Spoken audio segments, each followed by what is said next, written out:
Hello friends, Radhe Radhe. कैसे हो आप सभी? मैं दीपा आप सभी का आपके अपने चैनल दीपा मैथ्स पर आपका बहुत बहुत वेलकम करती हूँ।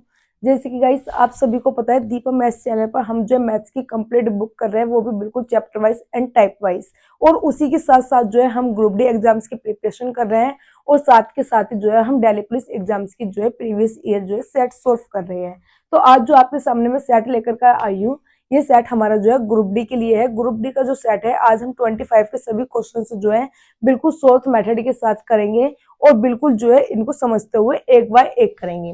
तो देखिए इसमें क्या है, हमारा फर्स्ट क्वेश्चन है, एक दो अंक की संख्या और इसके अंकों को आपस में बदलने पर प्राप्त संख्या का योग हो सकता है। देखिए दो अंक की संख्या है, दो अंक की संख्या हम क्या लिखते हैं, 10x प्लस वाई। दो अंकों की संख्या हमारी क्या होती है, 10x प्लस वाई। ठीक है, ये हमारी कैसी है, दो अंकों की संख्या है और इसी को पलटना है। इसी को पलटने का मतलब है कि अब जो है 10 के साथ जो है y आ जाएगा। अब 10 के साथ y आ जाएगा, तो अगर मैं पलटूंगी तो 10y प्लस x हो जाएगा। इन दोनों का जो योग होगा, इन दोनों को योग मतलब इन दोनों को जो है हम ऐड कर देंगे।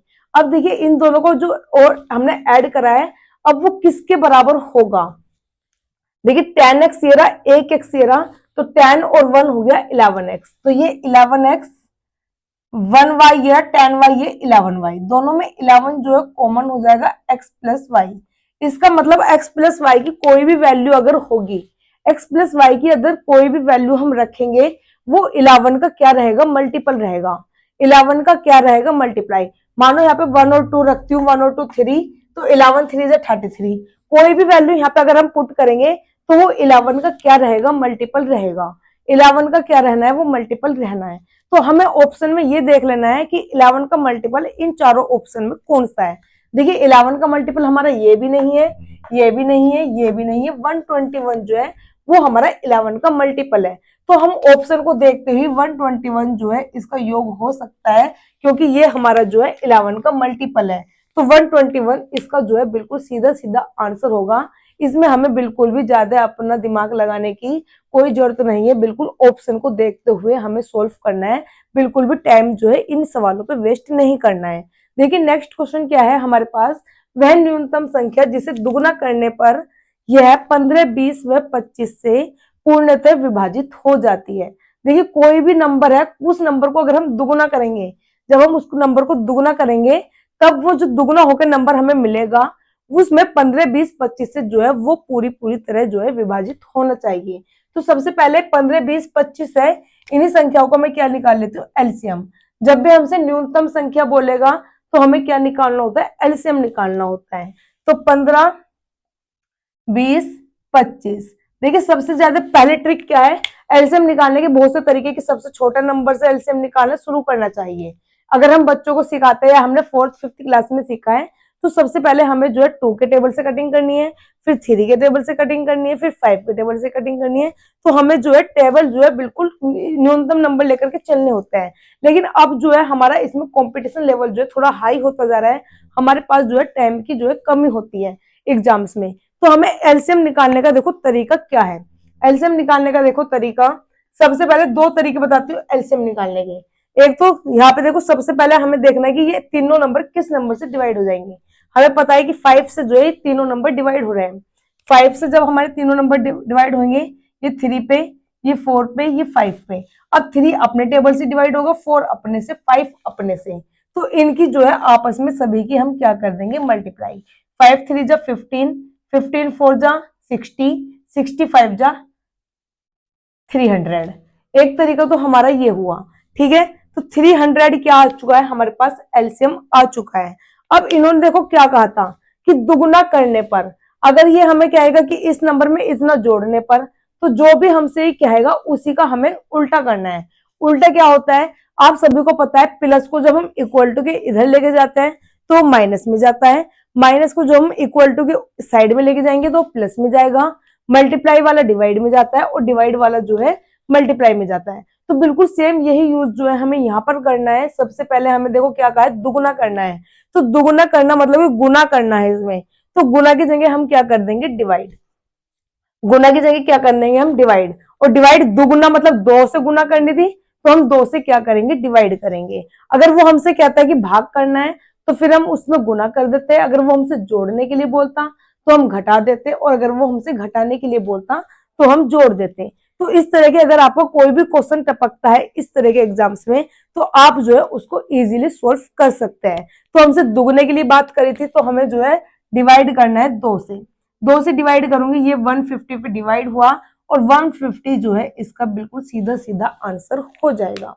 ठीक है, नेक्स्ट क्वेश्चन देखिए। नेक्स्ट क्वेश्चन जो है हमारा इसी में क्या दिया हुआ है, 0.289 divide by 1.7 plus 2.56 divide by 16 plus 2.25 divide by 15। देखिए सबसे पहले इनमें क्या होता है, बोर्ड मास रूल होता है। बोर्ड मास जो हमारा रूल है BODMAS, बी से हमारा ब्रैकेट होता है, ओ से ऑफ भी बोलते हैं, ऑर्डर भी बोलते हैं। ऑफ का मीनिंग जो है मल्टीप्लाई होता है। डी से डिवाइड, एम से मल्टीप्लाई, ए से ऐड और एस से सब्ट्रैक्ट। ये जो है हमारा बोर्ड मास है। बोर्ड मास को जो हम इसी सीक्वेंस में, जब भी कोई हमारे पास समीकरण दी होती है, जब भी कोई इक्वेशन हमारे पास आती है, तो उस इक्वेशन को हम जो है इसी के अकॉर्डिंग जो है सोल्व करते हैं। तो सबसे पहले हमें ब्रैकेट करना होता है सोल्व, फिर मल्टीप्लाई, ऑफ का मल्टीप्लाई होगा, फिर डी से डिवाइड, एम से मल्टीप्लाई, ए से ऐड और फिर सब्ट्रैक्ट।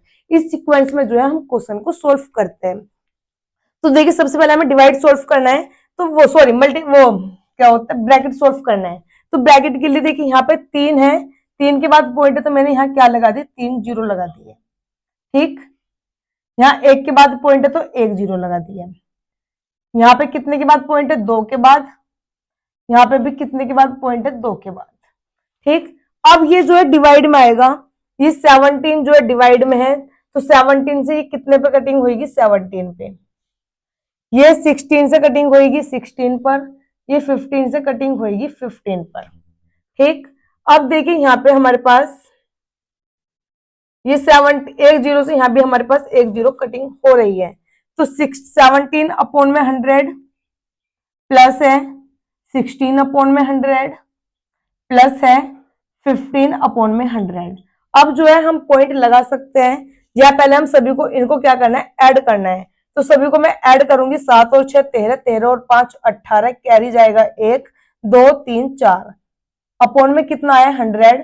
नीचे जो है 2 जीरो है, तो 2 के बाद हम पॉइंट लगाएंगे, मतलब कि 8 4, 2 संख्या होगी, 2 के बाद पॉइंट यहाँ आ गया, तो 0.48 जो है इसका बिल्कुल करेक्ट आंसर हो जाएगा। ठीक है, बिल्कुल ब्रैकेट किस जो है हमें इसको बोर्ड मास रूल से जो है बिल्कुल इजीली तरीके से सोल्व कर देना है। अब देखिए नेक्स्ट क्वेश्चन हमारे पास फिर से यही है, 2 4/7 प्लस 3/2 प्लस 1/2 प्लस 2/7। इसमें भी सेम समीकरण हमारी यही है, तो हमें सबसे पहले क्या करना होता है, ब्रैकेट सोल्व करना होता है। देखिए ये हमारा जो है मिक्स्ड फ्रैक्शन है, इसको पहले हम नॉर्मल फ्रैक्शन में चेंज करेंगे। ये जो है हमारा मिक्स्ड फ्रैक्शन है, इसको जब हम नॉर्मल फ्रैक्शन में चेंज करते हैं, तो नॉर्मल फ्रैक्शन में हमें किस तरह चेंज करना है। देखिए सबसे पहले क्या करना है, 7 की मल्टीप्लाई करनी है आगे वाले नंबर में, जो ये नंबर नीचे है इसके आगे करेंगे 7 2 जा 14, 14 में अब जो ऊपर नंबर है वो नंबर हम इसमें जोड़ देंगे। तो 7 दूनी 14, 14 और 4 18, तो ये बनकर के आया हमारा 18। नीचे कितना लिखा है 7 प्लस 3/2। अब यहाँ भी कितना है 1/2 प्लस 2/7, ये तो हमारा सेम है ही।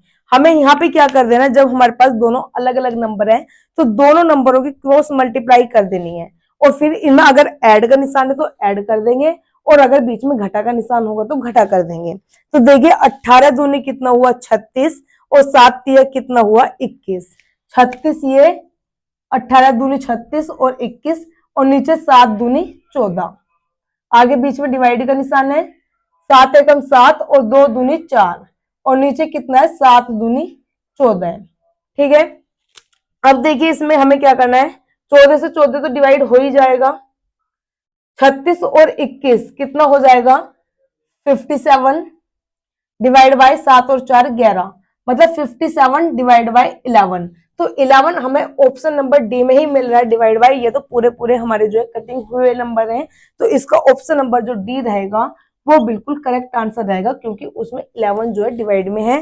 तो आगे जो है हम इस क्वेश्चन को सोल्व नहीं करेंगे, डायरेक्ट इसका जो है आंसर हम ऑप्शन के द्वारा जो है लगा देंगे। देखिए नेक्स्ट क्वेश्चन है हमारे पास 11890 divide by 29 plus 10634 divide by 26 minus 7850 divide by 25। इसको जो है बिल्कुल सिंप्लीफाई जो है सोल्व हमें कर देना है। तो देखिए 11890 को जब हम 29 से डिवाइड करेंगे तो ये हमारा 410 पे डिवाइड हो जाएगा। फिर हम 10634 डिवाइड बाय करेंगे 26, इसको जब हम डिवाइड करेंगे तो ये हमारे पास जो है 409 पे डिवाइड हो जाएगा। और आगे जो है हमारा 7850 को जब हम डिवाइड करेंगे तो ये हमारा 314 पे जो है पूरा पूरा डिवाइड हो जाएगा। जब हम इन दोनों नंबरों को ऐड करेंगे, जो भी हमारे पास ऐड होकर के आएगा उसमें से जो है हम 314 घटा देंगे तो हमारे पास 505 जो है सीधा सीधा इसका आंसर आ जाएगा। ठीक है, नेक्स्ट क्वेश्चन देखिए। नेक्स्ट क्वेश्चन है हमारे पास 15 upon x equal to x upon में 12 1/2। तब हमसे जो है एक्स का मान पूछा है। देखिए फिर से जैसे कि ये मैंने बताया मिक्स्ड फ्रैक्शन है, मिक्स्ड फ्रैक्शन को जो है हम पहले प्रॉपर फ्रैक्शन में चेंज करेंगे, नॉर्मल फ्रैक्शन लेकर के आएंगे तो नीचे वाला नंबर जो है आगे वाले नंबर से मल्टीप्लाई होगी। 12 की गुना 2 में करेंगे 24 और ऊपर वाला नंबर ऐड कर देंगे 24 और 1 25। तो ये बन करके हमारा तैयार होगा 25/2। ये बन करके हमारा तैयार हो जाएगा 25/2। अब इसमें क्या होता है, क्रॉस मल्टीप्लाई करनी होती है। क्रॉस मल्टीप्लाई हमें जो है कर देंगे 50 गुना 25/2 और ये x गुना x, तो 2x बन जाएंगे, मतलब x स्क्वायर हो जाएगा। 2 से ये वाली कटिंग होगी हमारी 25 पर। अब 25 गुना 25 625 इक्वल टू एक्स स्क्वायर। और x स्क्वायर को जब मैं x का मान निकालती हूँ तो इसको लिखेंगे 25 गुना 25 और x स्क्वायर मतलब x गुना x। तो एक x की वैल्यू कितनी आ जाएगी हमारे पास 25, एक x की वैल्यू 25, मतलब ऑप्शन नंबर डी इसका बिल्कुल सीधा सीधा आंसर आ जाएगा। नेक्स्ट क्वेश्चन देखने। नेक्स्ट क्वेश्चन है हमारे पास x square plus y square equal to है 52 और ये है हमारे पास एक्स वाई इक्वल टू है 24। अब जो है हमसे पूछा है x minus y, x minus y की जो है वैल्यू हमसे पूछी है। देखिए इसमें कब आएगा एक्स वाई, कब होएगा 24, 24 कब होता है 6 गुना 4, 6 मल्टीप्लाई 4 कितना होगा 24। ठीक, कंडीशन सेटिस्फाई करके देखते हैं। अगर मैंने x की वैल्यू 6 रखी है, y की वैल्यू 4 रखी है तो 6 का स्क्वायर कितना हो जाएगा यहाँ पे 36 और 4 का स्क्वायर हो जाएगा 16 और इन दोनों को जोड़ूंगी 52 हमारा जो है आ रहा है। तो यहाँ भी हमारी कंडीशन सेटिस्फाई है और यहाँ भी कंडीशन सेटिस्फाई है। तो इसका मतलब जो मैं x की वैल्यू 6 रख सकती हूँ और y की वैल्यू 4 रख सकती हूँ, क्योंकि दोनों जगह पर जो है हमारी ये वाली वैल्यू रखने पर कंडीशन जो है सेटिस्फाई हो रही है। तो देखिए x की वैल्यू 6, y की वैल्यू 4, 6 में से 4 घटाऊंगी कितना बचेगा 2, तो 4 5 6 कोई नहीं, तो ऑप्शन में कोई नहीं हो जाएगा क्योंकि 2 ऑप्शन में हमारे नहीं है। नेक्स्ट क्वेश्चन देखिए। नेक्स्ट क्वेश्चन है हमारे पास, ये हमारे पास अंडर रूट में 1.29 प्लस 1.06 प्लस 2.25। इसमें देखिए सबसे पहले जब भी हमारे पास इस तरह का क्वेश्चन आता है तो इस तरह के क्वेश्चन को जो है हम पीछे की तरफ से सोल्व करते हैं। तो 2.25 को जब मैं बाहर निकालूंगी इसको घात में से, तो जब इसका वर्गमूल बाहर निकलेगा तो वर्गमूल इसका निकलेगा बाहर 1.5। 1.5 जो है मैं इसमें ऐड कर दूंगी तो मेरे पास देखो 1.06 है, इसमें 1.5 ऐड करूंगी तो 2.56 जो है मेरे पास तैयार हो जाएगा। तो यहाँ कितना हो जाएगा मेरे पास अब 2.56। 2.56 भी जो है मेरा अंडर रूट के अंदर है। इसको 2.56 को जब मैं अंडर रूट से बाहर निकालूंगी तो मेरे पास यहाँ पे निकल करके आएगा 1.6। ठीक है, 1.6 जो है 1.29 में ऐड होगा। इसमें जब मैं ऐड करूंगी तो 2.89 जो है मेरे पास ये ऐड होकर के आया। तो 2.89 भी मेरे किसके पड़ेगा अंदर, वर्गमूल के अंदर पड़ेगा। और 2.89 जो मैं वर्गमूल से बाहर निकाल कर रखाऊंगी तो ये 1.7 का जो है स्क्वायर रूट बाहर निकलेगा। तो 1.7 जो है इसका बिल्कुल करेक्ट आंसर हो जाएगा। नेक्स्ट क्वेश्चन देखिए। नेक्स्ट क्वेश्चन है हमारे पास, राम और मोहन की वर्तमान आयु का अंतर 10 वर्ष है। 4 वर्ष पूर्व इनकी आयु का अनुपात 7:5 था। राम की वर्तमान आयु होगी। देखिए राम और मोहन की वर्तमान आयु है, जो हमारे प्रेजेंट में आयु का अंतर है वो कितना है 10। प्रेजेंट में जो है राम और मोहन की आयु का अंतर कितना दिया है 4। इन्होंने बोला 4 वर्ष पहले इनकी आयु का अनुपात जो था 7:5 था। 4 वर्ष पहले, प्रेजेंट से पहले जाएंगे तो पास्ट में जाऊंगी और इनका जो है राम और मोहन का अनुपात कितना है 7:5। ये कब है 4 साल पहले है। अब देखिए इन्होंने अब जो है राम की हमसे वर्तमान आयु पूछी है। अब देखिए अब जो हमारे पास अंतर है आयु का, जो हमारे पास अंतर है वो अगर देखो मैं अपने भाई से आज 2 साल छोटी हूं तो आने वाले किसी भी टाइम में मैं अपने भाई से हमेशा 2 साल छोटी ही रहूंगी, या पिछले वाले टाइम में भी मैं कभी भी अपने भाई से क्या रही 2 साल छोटी ही रही हूँ। तो मेरे और मेरे भाई का जो अंतर है, उम्र का जो अंतर है, वो हमेशा बचपन से लेके बुढ़ापे तक भी पहुंच जाएंगे तो हमारा जो अंतर रहेगा वो 2 साल का ही रहेगा। तो इसका मतलब यहाँ पे क्या हुआ, जो राम और मोहन की वर्तमान आयु का अंतर यहाँ पे 10 है, तो ये 10 जो है हमेशा के लिए ही अंतर रहेगा। ये इनका बचपन में भी थे जब भी इनका अंतर इतना था, बुढ़ापे में भी इतना ही रहने वाला है और आज भी इतना ही है। ठीक है, तो अंतर इनका हमेशा कितना रहा है 10 रहा है। और अगर मैं देखू 4 वर्ष पहले इनकी आयु का जो अनुपात है वो है 7:5। अगर मैं यहाँ पे अंतर देखती हूँ तो 7 में से 5 गए 2। राम और मोहन का जो अंतर है यहाँ पे कितना है 2, यहाँ पर 2 है और इन्होंने कितना बताया हमें 10, यहाँ पे 10 है ये अंतर। तो राम और मोहन का अंतर कितना है 2 और इन्होंने बताया 10, तो 1 की वैल्यू कितनी निकल करके आएगी मेरे पास 5। 1 की वैल्यू कितनी निकल करके आ जाएगी मेरे पास 5। अब देखिए राम और मोहन की अलग अलग वैल्यू निकालती हूँ तो 7 पंजे 35 और 5 पंजे 25। राम कितने का है 35 का और मोहन कितने का है 25 का। और ये कब की निकल करके आई है एज, ये एज निकल कर आई 4 साल पहले की, पास्ट की है ये एज जो निकल करके आई है ये हमारी 4 साल पहले की एज निकल करके आई है। और इन्होंने हमसे जो है राम की अब वर्तमान की एज पूछी है, तो ये 4 साल पहले की एज है। अब वर्तमान में 4 साल हम आगे आएंगे तो इसकी यहाँ पे कितनी थी, राम 35 का था और वर्तमान में पहुंचने के लिए 4 साल और ऐड करके ये अब कितने का हो जाएगा 39 का। तो राम की जो एज अब आई है प्रेजेंट की वो कितनी निकल करके आई है 39। इसका बिल्कुल ठीक ठीक सीधा सीधा जो है आंसर आ जाएगा।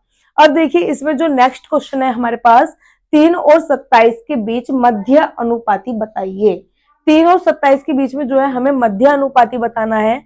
मध्य अनुपाती का जो फॉर्मूला होता है वो होता है वर्गमूल में ए बी। ए हमारे पास जो है फर्स्ट वाला नंबर होगा और बी हमारे पास जो है सेकंड वाला नंबर होगा। तो ए की वैल्यू कितनी पुट कर दूंगी मैं 3 और बी की वैल्यू 27। देखिए इसका जब मैं बाहर निकालूंगी 27 के मल्टीप्लाई 3 में करूंगी 81 और 81 को वर्गमूल से बाहर निकालूंगी 9 का निकलेगा। तो इसका जो होगा हमारा मध्य अनुपाती वो 9 बिल्कुल सीधा सीधा आंसर होगा। अब देखिए इसमें जो नेक्स्ट क्वेश्चन है हमारे पास, नेक्स्ट क्वेश्चन है 31% कर्मचारी 2008 में कर देते थे, कर न देने वाले कर्मचारियों की संख्या 20,700 है, तब कर्मचारियों की कुल संख्या क्या है। देखिए 2008 में जो कर्मचारी कर देते थे वो कितने थे 31%।